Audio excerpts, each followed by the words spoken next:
Julie Ann San Jose, nagsalita na sa viral issue na pag-perform niya ng Dancing Queen sa altar ng simbahan. Paliwanag ni Julie through her agency Sparkle GMA Artist, isa daw siyang debotong Katoliko at wala daw siyang intensyon na mang-offend sa performance niya. Inako ng management ni Julie Ann ang lahat ng responsibilidad sa nasabing performance at sumusunod lang daw si Julie sa schedule niya. Pangako pa ni Julie at ng management, hindi na daw mauulit muli ang insidenteng ito. Huwag niyong batikusin si Julie Ann San Jose. Kasi si Julie Ann San Jose, though na si Julie Ann San Jose ay isang devout Catholic, hindi naman lahat ng devout Catholic aral eh.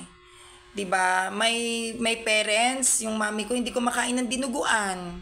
Oh, even my dad hindi kumakain ng dinuguan. Hindi naman porket hindi kumakain ng dinuguan, ibig sabihin makasalanan na. Pero yung mami at daddy ko, though na they are devout Catholic, sila ay nagde-devotion kay Saint Michael the Archangel, naniniwala sila na madumi ang dugo para sa kanila. But yung paniniwala nila na madumi man ang dugo para sa kanila ay hindi naman yan nag-a-against sa Catholic Church kung kumakain ka ng dinuguan or not. Or let's say, ma'am, kumakain ka ng dinuguan? Oo, nung una. Ngayon? Hindi na kasi nabasa ko yan sa Biblia na you can eat everything except the blood because without the blood, that's a sign of life. See? It's really precious, the blood. See? You have to respect the blood. What about you, Dad? Did you eat bloody, the food? No, Why? That's their tradition. They don't. Oh, see? That's the tradition. Even in Anglican Church, my dad is a former Anglican member. He don't eat blood food. Yun ang tawag niya sa dinuguan. So, hindi ko naman yun kinokondemn. What I am trying to say, that though that they are Catholic and they are devout Catholic, may mga paniniwala sila na iba sa paniniwala rin ng ibang Katoliko. Just like Julie Ann San Jose, though na she is a devout Catholic at nakagawa siya ng isang bagay sa loob ng simbahan, hindi naman ibig sabihin alam niya yun eh. Kasi kung alam yun ni Julie Ann San Jose, bakit siya kakanta sa loob ng simbahan? Bakit siya kakanta ng Dancing Queen? At first and foremost, Julie Ann San Jose is a public figure. At alam natin dito sa Pilipinas na she is a devout Catholic, alam niyang mababa siya doon. Meron bang tao rito na gagawin yung isang bagay na maaaring maka-offend sa God at maaaring mabasya ng mismong kapanalig niya? Syempre wala. At saka hindi yan naglipayan na, I repeat, dahil wala namang devout Catholic na magpa-fundraising para lang magpaganda ng kapilya ng INC, para mapaganda yung simbahan ng MCGI. Walang ganon. If you are devout Catholic at magpa-fundraise ka para mapaganda ang simbahan, syempre dun ka sa kinaaniban mo. Bakit ka magpa-fundraising na para mapaganda yung simbahan ng Protestant, diba? Tapos ikaw devout Catholic ka. That's wrong. Yung nangyari po na concert sa loob ng simbahan, Catholic Church yun.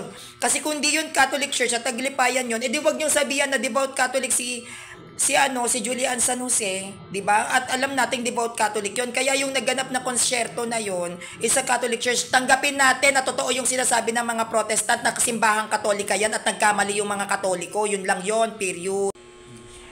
So may mga Katoliko na nami-misinterpret yung statement ko na nagsasabi sa akin na Protestant minded ako. Kumbaga yung pag-iisip ko ay Protestant thinker.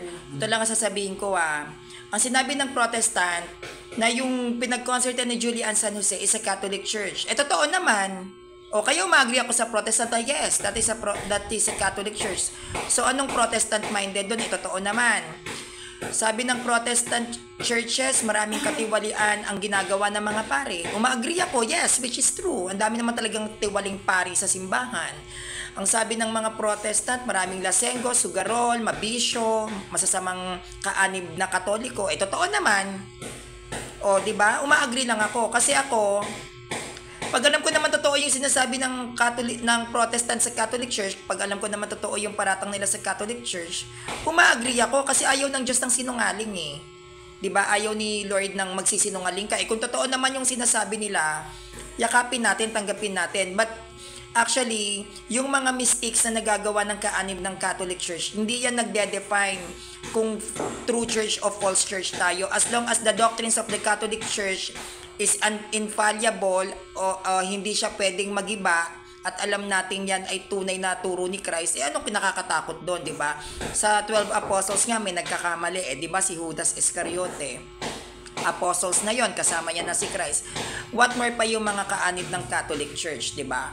Hindi naman ibig sabihin na pag umamin ka na nagkamali ka, pag umamin ka na may pagkakamali sa loob ng simbahan, pag inamin at niyakap mo na may kapintasan sa loob ng simbahan, ibig sabihin mali na ang turo eh. Hindi naman ganun yun eh. As long as hindi naman mali yung turo, kahit paulit-ulit ka magkamali, wala akong nakikitang masama doon. Kasi ang Catholic Church ay tinatag ni Christ para sa mga taong madalas magkamali, para sa mga taong madalas magkasala, para sa mga taong hindi banal. Kaya kahit magkasala ka ng paulit-ulit, magkamali ka ng paulit-ulit at ikaw ay kaanib ng Catholic Church, ang simbahan ay para sa'yo, para gamutin ka. Kahit lasenggo ka pat maglasing ka ng paulit-ulit yan, mag-adik ka ng paulit-ulit, ang simbahan ay laging nandiyan dyan para sa'yo, para gamutin ka.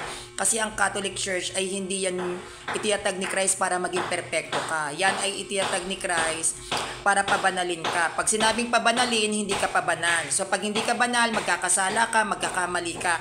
At hindi lahat ng kaanib ng Catholic Church ay aral. Hindi lahat ng Catholic Church ay matalino sa doktrina ng simbahan.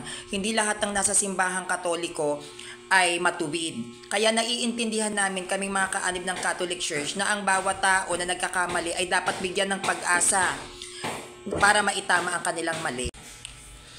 Ito lang yung napapansin ko sa Catholic Church. Yung sa Our Lady of Mediatrix, yung merong isang pare, nakalimutan ko na yung pangalan ng pare na yon, na nag-react regarding dun sa Mediatrix dinimanda. 'Di ba? Sabi religious offenders daw. 'Di ba? Nag-offend daw yung pare ng feelings ng mga religious sa Our Lady of Mediatrix. Pagdating sa Mediatrix, ang ingay-ingay nyo. Bakit kay Julian San Jose parang tahimik yata yung CBCP? Kay Pura Luca Vega, sobrang foul yung ginawa niya pagdating sa violation sa sacred images natin, 'di ba? Nilapastangan ni Pura Luca Vega. Sino ang nagdemanda kay Pura Luca Vega? Mga Protestant.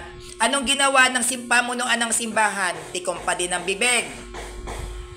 Yung nilapastangan yung Holy Eucharist. Sino ang nangalampag? Mga kaanib ng simbahan. May ginawa bang aksyon ang namumuno sa simbahan? Wala din.